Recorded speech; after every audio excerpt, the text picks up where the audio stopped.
불란서의 유명한 소설가 빅토르 위고가 쓴 제가 잘 아는 레미제라블 있죠. 한국말로 번역하면 불행한 사람들 이제 그런 의미인데 한국말로 번역될 때 장발장으로 번역이 됐죠. 네, 좀 쉽게 번역하면 장발장은 주인공 이름이죠. 장발장. 이 소설은 잘 알고 계시겠지만 어, 그 주인공 장발장이 절도죄로 잡혀가지고 이제 옥살이를 한 게 원래 5년을 선고받거든요. 빵 훔쳤는데 유리 진열대 깨고 빵 2개인가 이렇게 훔쳤는데 그 징역 5년이에요. 이게 말이 됩니까? 요즘 뭐 별의별 일들이 많이 벌어지고 있는데 뭐 힘 있는 사람들은 뭐 아무리 나쁜 짓을 해도 뭐 10년 뭐 이렇게 뭐 얼마 받지도 않는데 이거 작은 일 하나 했는데 5년을 받았어요. 근데 이분이 이제 4번 탈출을 하려고 하죠. 그러다가 이제 가중돼가지고 19년 살잖아요. 황당한 일인데 이제 실제로 이제 19세기 초에 그 프랑스 불란서에는 여러 가지 이제 그 변혁적인 문제들이 있어서 변혁이 되어져요. 흉년도 있었지만 또 그래서 많이 물건값이 오르고 빵값이 오르고 뭐 이런 것도 있는데 돈을 벌 수 있는 환경도 넉넉지 않았고 전쟁 때문에 정치적으로 많이 혼란했고 뭐 이런 상황이거든요. 거기다가 법은 또 법대로 막 가혹했어요. 그래서 이 소설을 딱 읽는 순간에 그때를 다 알게 다 내용을 넣어놓은 거예요. 되게 똑똑한 사람이죠. 이 소설을 지은 사람. 그러니까 베스트셀러가 된 거예요. 근데 그 내용 속에 이제 그 주인공 장발장은 사실 이제 빵을 훔치게 된 배경은 저희가 알다시피 이제 조카가 7인데 뭐 먹을 건 없고 그래서 이제 다 죽어가고 있고 막 울고 사방에 난리니 어떻게 할 수가 없으니까 할 수 없이 훔친 거거든요. 뭐 일하면 되지. 일할 수 있는 상황이 아니에요. 어디 가서 돈 벌 수 있는 상황이 아니고. 아무것도 없는 거예요. 그러니까 결국은 빵을 훔치는 수밖에 없는 상황이었다. 이거예요. 죄를 정당화하는 건 아닌데 시대적인 상황이 그러했다는 것도 이제 말해주고 있는 거예요. 그분은 이제 19년을 살고 나왔잖아요.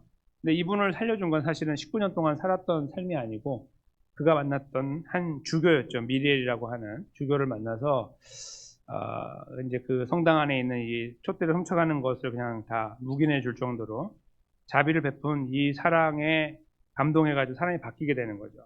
사회에 대한 거는 불만과 증오가 올라오지만 그로부터 받은 사랑 때문에 결국 하나님의 사랑을 통해서 이제 회복이 되는 거죠. 사람이 바뀌게 되는 이제 그 결론으로 이제 가는 것을 저희가 이제 알고 있습니다. 이 잔발장을 보면 그래서 이제 주변 환경을 알게 되면 그를 5년에 처한 거는 너무 가혹하다는 것을 알게 돼요. 죄는 죄지. 그렇게 따지는 게 아니고 그렇게 따지면 안 되는 거예요. 죄는 그 법은 그렇게 적용하는 게 아니거든요. 근데 이제 그렇게 적용하는 그 무자비한 상황이 이제 마음 아픈데 오늘 본문은 장발장을 향해서 무죄라고 말하고 있습니다. 오늘 본문은 장발장 같은 사람한테 무죄! 하나님께서 선포하신 거예요. 무슨 5년? 말도 안 돼. 하루도 아니야. 너는 무죄야. 이게 하나님 말씀입니다. 네, 장발장 같은 사람들. 어떤 의미에서 그런지 잠깐 들여다보면 분명하게 나타나죠. 배가 고파서 포도원에 들어가요. 24절에. 포도를 먹고 싶은데 그냥 지나가는 게 먹어. 들어가서. 먹으라는 거예요. 가서 배불리 먹으라고. 조금 먹는 게 아니고. 그러나 그릇에 담지는 말아라. 그러니까 자기가 그 허기진 배를 채우는 과정에는 하나님께 자비를 허용하지만 배부른데 이제 가면서 좀 더 가져갈까? 여기 안 와도 되게? 이건 하지 말라는 거죠. 또 하나 이제 포도 말고 곡식 밭에 들어가서 지나가는데 배가 너무 고파요. 그럼 따서 먹으라는 거예요. 그러나 낫을 대가지고 가만히 있어도 아무도 없네? 낫을 해가지고 수수해갖고 오지 말라는 거예요. 그러니까 다른 말로 하면 정도껏 하라 그런 말로 이제 느껴지죠. 근데 정도껏 하는 말이 아니고요. 다른 의미가 있는 거예요. 이제 자기 자신이 일단 지금 죽을 것 같으면 먹으라는 거죠. 참 이 법은 놀라운 법이에요. 이런 법은 없어요, 세상에. 이런 법 없어요. 이런 법이 어디 있습니까, 세상에. 다 절도지. 심지어 요즘에 한국에 그 서리도 못 하잖아요. 옛날엔 서리 이렇게 해가지고 먹었는데 지금 서리 하면은 절도예요. 옆집인데 절도야. 데려가는 거예요. 소년원에 가고 막 이러잖아요. 그런 세대거든요. 시대고. 그리고 뭐 옛날엔 아니었으면 옛날 똑같아요. 근데 이제 그 넘어가 준 것 뿐이죠. 절도란 말이에요. 근데 성경은 반대로 말하고 있어요. 장발장 같은 사람 다 와. 지나가면서 다 먹어. 메뚜기가 지나가면서 먹더라도 다 먹어 그냥. 주인은 뭐라 그럴까요? 아니 하나님 이게 무슨 일입니까 이게 도대체. 이럴 거 아니에요. 그러니까 그릇에 담지 말라는 거예요.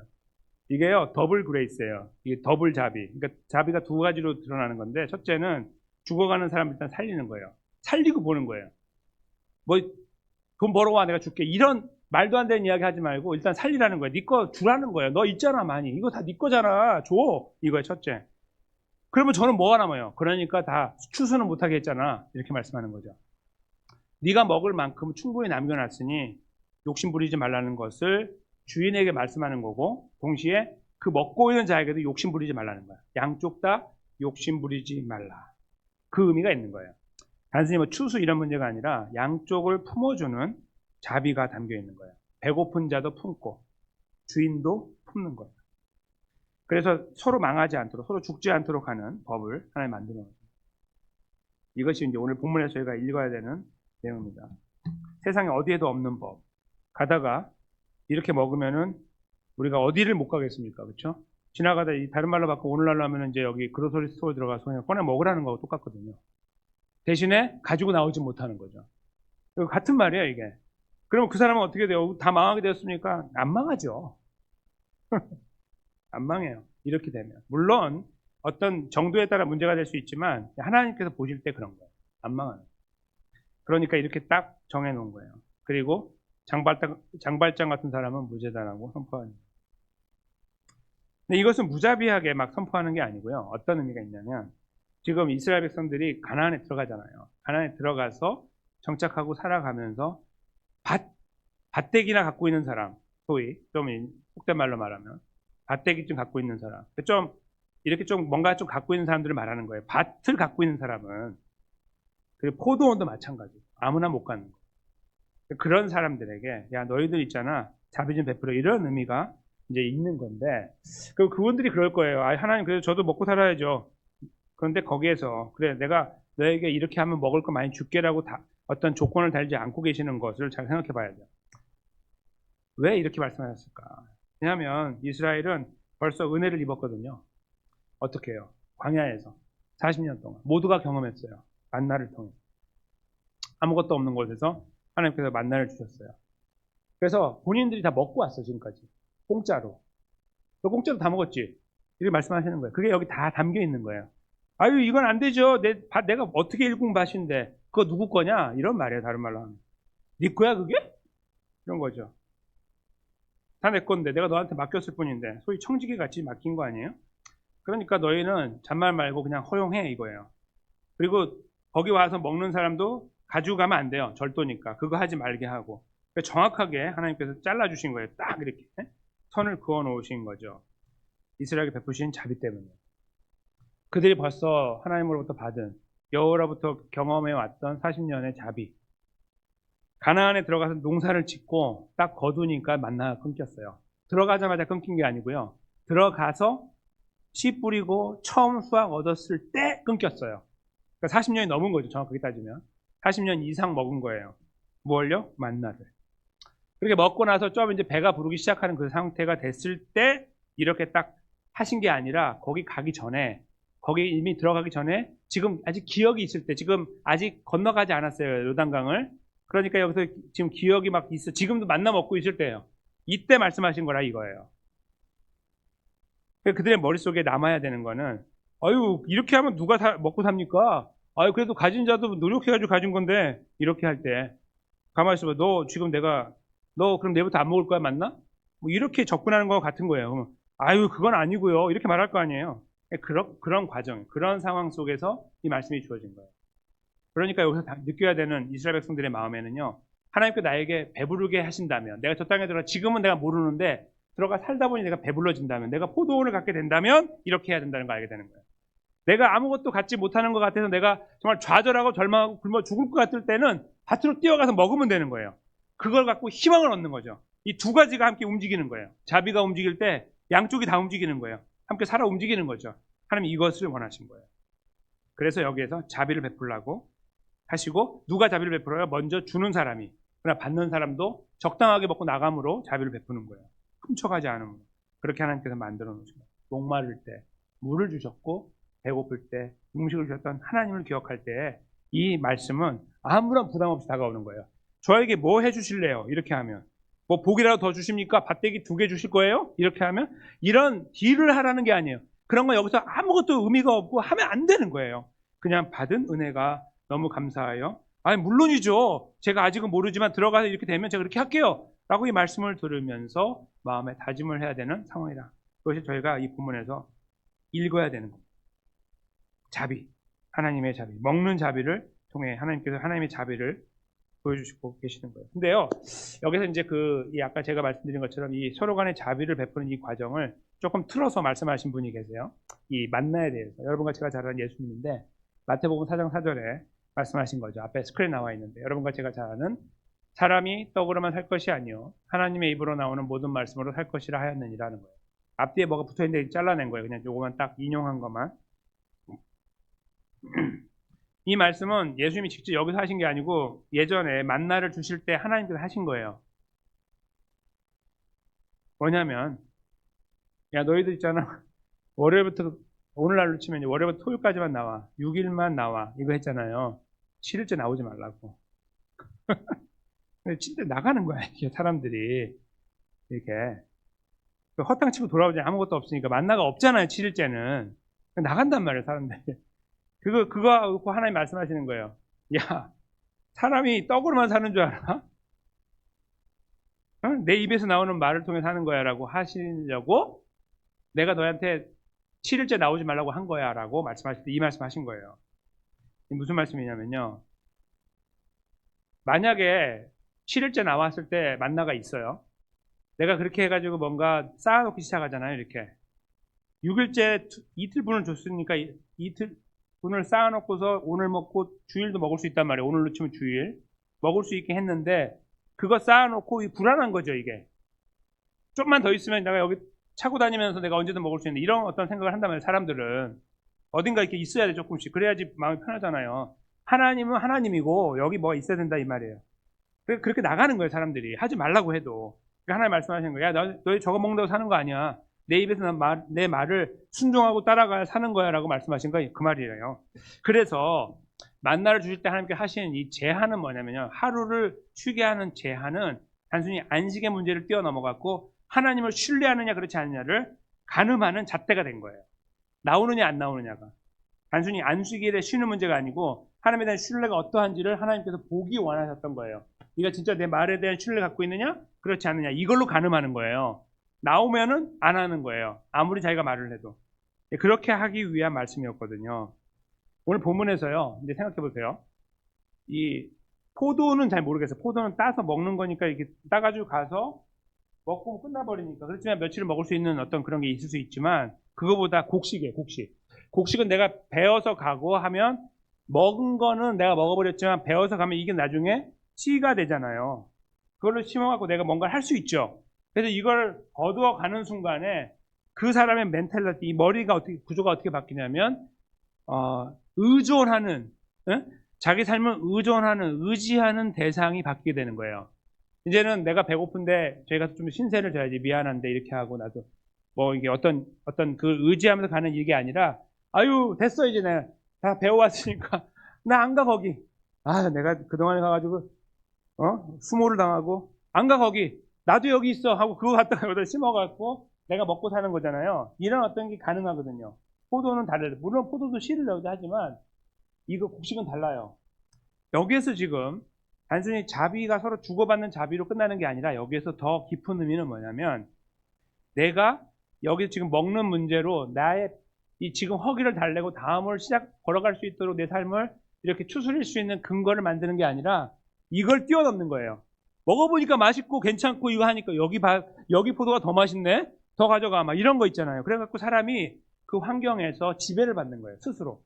그래서 그 지배를 받아갖고 그 지배 받음으로 내가 유혹을 스스로 당하는 거죠. 그 유혹을 달콤하게 받아요. 내가 만들어 유혹을. 근데 받아가지고 가서 그 유혹을 의지하고 사는 거예요. 하나님은 그것을 경계하시는 거예요. 만나에서 보여주는 거예요. 만나에서 보여주신 그대로 여기서 말씀하는 거예요. 자비를 베푸는 존재는 하나님이라는 거예요. 사람이 서로 주고받는 게 아니라 그거는 첫 번째 레벨에서 이해하는 거예요. 아, 서로 이렇게 해주면 서로 보호하겠구나. 맞아요. 그걸 뛰어넘는 거예요. 우리가 만나와 이 말씀을 연결해서 이해한다면 다른 이야기가 나오는 거예요.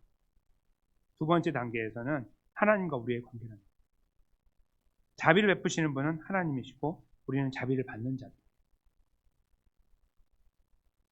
하나님께서는 그 끈을 이 과정을 통해서 지키고 싶으신 거예요. 그래서 예수님을 통해 그런 말씀을 하셨고요. 그리고 오늘 이 말씀을 보여주신 거죠. 동시에 그렇게 우리가 생각할 수 있다면 다른 문제를 생각할 수 있어요. 그게 뭐냐면 이 오늘 본문의 말씀을 받아들일 수가 있는 거예요. 왜요? 주인이라고 해보세요. 거기 들어가서 내가 포도를 갖고 왔어. 누가 지나가면서 먹어. 한쪽이 다 없어져 버렸어. 누구를 의지합니까? 이 나무를 의지합니까? 포도 이거 아니면 나 죽어 이럽니까? 이거 필요 없는 거. 이거 의지 안 하는 거예요. 이거 누가 주셨지? 하나님이 주셨지. 자비의 하나님 앞에 가는 거죠. 이것을 원하시는 거예요. 결국은 서로 주고받는 관계. 아유 그래 너 좋고 나 좋고 이런 어떤 관계가 아니고요. 그 관계는 일단 처음에 보여져요. 그렇게 하면 참 좋겠네. 좋은 사회가 되겠네. 이게 보이죠? 근데 거기에 머무는 게 아니라 잘 생각해보고 이 말씀을 곱씹으면 어떤 의미가 팍 튀어오르냐 하면 하나님과 이스라엘의 관계인 거예요. 받은 바 은혜가 떠오르는 거죠. 이걸 보면서 이 하루하루 만나 먹어왔던 삶에서 하나님 없으면 나 죽어요 라고 했던 이 믿음이 내 안에 심겨져서 이 상황을 바라볼 때 다 가져가 다 이런 여유가 생기는 거예요. 저거 없으면 나 죽어요가 아니고 다 가져가. 하나님 알겠습니다 하게 되는 거예요. 거기 들어온 사람도 마찬가지예요. 하나 더 갖고 갈까? 여기 그냥 너 가져가면 좋은데 이렇게 안 하는 거예요. 그래요? 이 포도를 의지하는 게 아니고 이 밭을 의지하는 게 아니라 하나님 의지하니까. 내가 지금은 여기서 이렇게 먹고 있지만 또 하나님 나에게 능력 주시고 은혜 주셔서 내가 나가서 열심히 일하는 가운데 나도 회복되리라는 소망의 근거를 하나님께 두고 가니까요. 여기 지나가면서 맨날 내가 저기 가서 맨날 저거 먹어야지 이렇게 거지 근성으로 사는 게 아니고 거기를 들어가면 내가 어쩔 수 없지만 이거 장발장처럼 먹어야 되는 상황에서 먹지만 하나님을 의지하는 거예요. 이걸 의지해서 가는 게 아니라 하나님을 의지하고 바라보고 하나님의 자비하심을 구하면서 제기하고 일어나려고 하는 의지를 회복하게 되는 거죠. 주인도 거기 지나가는 행인도 모두가 하나님을 바라보도록 만드는 말씀인 거예요. 결국은 21세기를 사는 저희도 마찬가지입니다. 예수님의 십자가와 부활로 구원받은 우리들이 하나님의 백성으로 살아갈 때 우리에게 자비에 대한 요구들이 와요. 자비. 이건 누구에게 이렇게 적선하는 뭔가 이렇게 베푸는 이런 것들을 뛰어넘는 거예요. 그거는 우리 자존심을 팍 이렇게 칼처럼 찌르고 들어올 때 이게 더 힘들거든요. 내가 이렇게 주는 것보다 내가 잘 뭔가 하고 있는데 내가 그렇지 않은 존재라고 누가 나를 폄하할 때 저거 완전히 벌레 같더라고 저거 이렇게 말할 때 우리가 이거 견디지 못하잖아요. 뭐가 막 밀려올 때 그 억울함이 막 올려올 때 감당이 안 되거든요. 이런 것들이 더 어려운 거예요. 그러니까 자비를 이야기할 때 주는 거 이거보다요. 내가 어떤 지나가면서 만나는 그런 상황들을 더 염두에 둬야 돼요. 그게 훨씬 어렵거든요. 근데 그런 거 우리 자꾸 생각하고 싶지 않으니까 여기 치워놓고 뭔가 다른 걸로 내가 쉽게 정리하는 거, 어떤 도움을 주는 거, 사랑을 베푸는 거, 품어주는 거 이런 것들에 많이 생각해요. 다 맞아요. 다 중요한 것들이고 자비를 베푸는 게 맞는데요. 이거보다 더 이것과 함께 기억해야 되는 중요한 것은 훅 들어오는 거예요. 훅 들어올 때 그것을 어떻게 할 것이냐 이거예요. 마치 포도원에 내가 지금 아직 준비가 안 됐으니 포도가 잘 익어가네. 내가 첫 번째 저거 내가 오늘 먹어야지. 근데 저거 없어지는 거 이런 거와 비슷한 거예요. 저거 누가 따갔지 이렇게 되는 거죠. 저거만은 안 됐네. 저걸 갖고 가는 거야. 이런 거죠. 다 알겠고 하겠는데 저거 내가 아끼고 있는데 없어져 버리는 거예요. 하나님 이건 아니잖아. 이렇게 되는 거죠. 그런 것들을 말하는 거예요. 그게 우리가 생각해야 되는 자비의 더 근본적인 내용입니다. 훅 들어와서 우리의 속을 후벼 팔 때 우리가 거기에서 자비를 기억해야 되는 거예요. 근데 우리의 자비로는 감당할 수 없으니까 그럴 때마다 우리에게 베푸신 자비를 기억하는 거예요. 하나님의 자비. 우리 대신에 십자가에서 후벼팜을 당하신 예수님. 그렇죠? 그 속을 후벼 팠잖아요. 이렇게. 후벼 갖고 파버렸어요. 내장을 다 꺼내버린 거예요. 이렇게. 그 육체 내장도 꺼냈겠지만 정신적인 내장까지 다 꺼내버린 거죠. 거기 예수님께서 그렇게 병신같이 돌아가셨잖아요. 진짜 병신같이. 그렇죠? 조금이라도 반발하고 아유 이것도 확 그냥 조금만 참아 너 내가 조금만 있어봐 이렇게도 안 하시고 그냥 병신같이 돌아가셨어요. 그게 예수님이에요. 그러니까 지금 여기에서 보여주고 있는 자비를 생각하면 우리는 자비 이렇게 생각하다 보면 하나님의 자비를 생각하게 되는데 하나님의 자비에서 우리가 생각하는 끝자락에서 예수를 만나는 거예요. 그리고 그것은 어떤 우리가 뭔가 이렇게 괜찮은 모습으로 이게 대가를 치르는 어떤 그런 과정을 기대하면서 하신 것이 아니라 그냥 하셨잖아요. 그래서 여러분과 제가 새로운 생명을 얻었고 오늘을 살고 있고 천국의 백성이 되었어요. 천국을 이렇게 갈까 말까 준비하는 게 아니고요. 천국의 백성이 됐어요 벌써. 시민권을 받았다고요. 예수님 안에서. 자격이 안 되는데.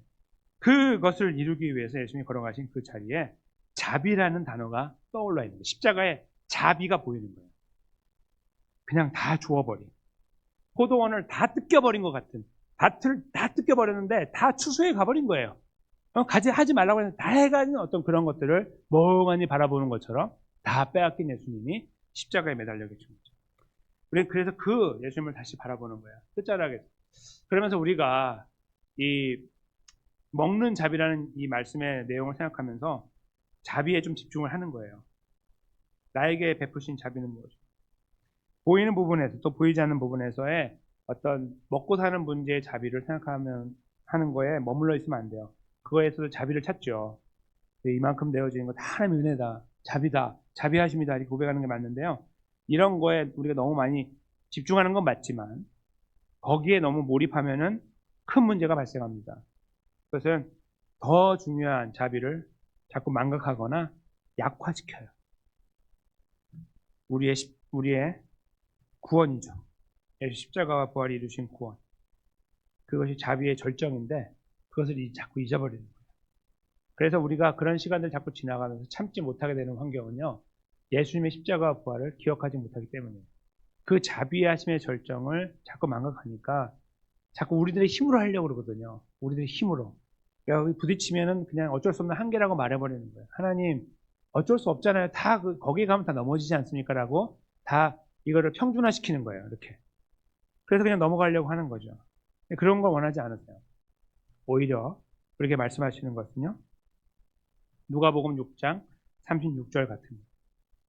우리가 함께 읽으려고 하는데 그러니까 우리 안에 있는 것을 끄집어내서 하는 것이 아니라 다 받은 걸 가지고 그 받은 바 안에서 주신 분을 바라보면서 하는 거예요. 받은 바 안에서 주신 분을 바라보면서 하는 거예요. 거기만 바라보고. 바로 이 말씀이죠. 함께 읽겠습니다. 너희 아버지의 자비로우심 같이 너희도 자비로운 자가 되라. 아멘. 이것입니다. 그러니까 우리 아버지의 하나님 아버지의 또 예수님의 십자가를 통한 자비로우심, 성령 하나님께서 우리를 품으시는 그 자비로우심, 그 자비로우심을 경험하고 지금까지 왔던 것처럼 앞으로도 갈 것인데 그 자비로움 속에 풍족하게 빠져서 푹 들어가서 그것을 날마다 순간마다 경험하면서 우리에게 어떤 그런 찬스가 되어줘서 보여주는 행위를 통해서나 말을 통해서나 무언가를 통해서 그걸 이루어가는 환경에 있을 때에도 거기에 우리가 최선을 다하고 주님 의지하면서 걸어가야 될 것입니다. 그것이 아버지의 자비하심을 이해하고 감사하는 참된 반응일 것이기 때문이고 더 나아가서 저 깊은 곳까지 찔러 들어오는 힘든 어떤 시간들 속에 있을 때에 그 어떤 것도 우리를 견뎌내지 못하게 하거든요. 그때 다시 십자가 앞에 달려가서 나를 향해 보여주신 자비를 붙드는 거죠. 피 흘리고 계시는 예수님을 붙드는 거고 그 앞에 은혜를 구하는 것입니다. 그것이 여러분과 제 안에 살아있기를 원하고 또 걸어가야 될 3일간의 걸음 속에 우리가 어떤 도전을 만날 수 있고요. 가정 안에서나 가정 밖에서 일터에서 어떤 관계에서든지 우리도 예상하지 못하는 시간들을 지나갈 때 바로 그 상황 속에 이 말씀이 기억나기 원합니다. 우리 안에 기억나서 붙잡고 다시 주님의 자비하심 앞에 우리를 맡겨드리고 의지하면서 우리가 마땅히 걸어가야 될 오늘 본문에서 표현하신 자비로워라 하는 이 말씀에 참된 능력의 말씀의 의미를 기억하고 능력을 가지고 이 걸음의 자리에 여러분과 제가 세워졌으면 좋겠습니다. 그 은혜가 우리들의 힘으로 감당할 수 없으니 다시 예수님의 이름으로 우리 아버지께 맡기는 수밖에 없을 것입니다. 함께 맡겨드리는 가운데 그 자리에 여러분과 제가 나머지 3일간의 걸음을 힘있게 걸어가기를 예수님의 이름으로 간절히 축원합니다.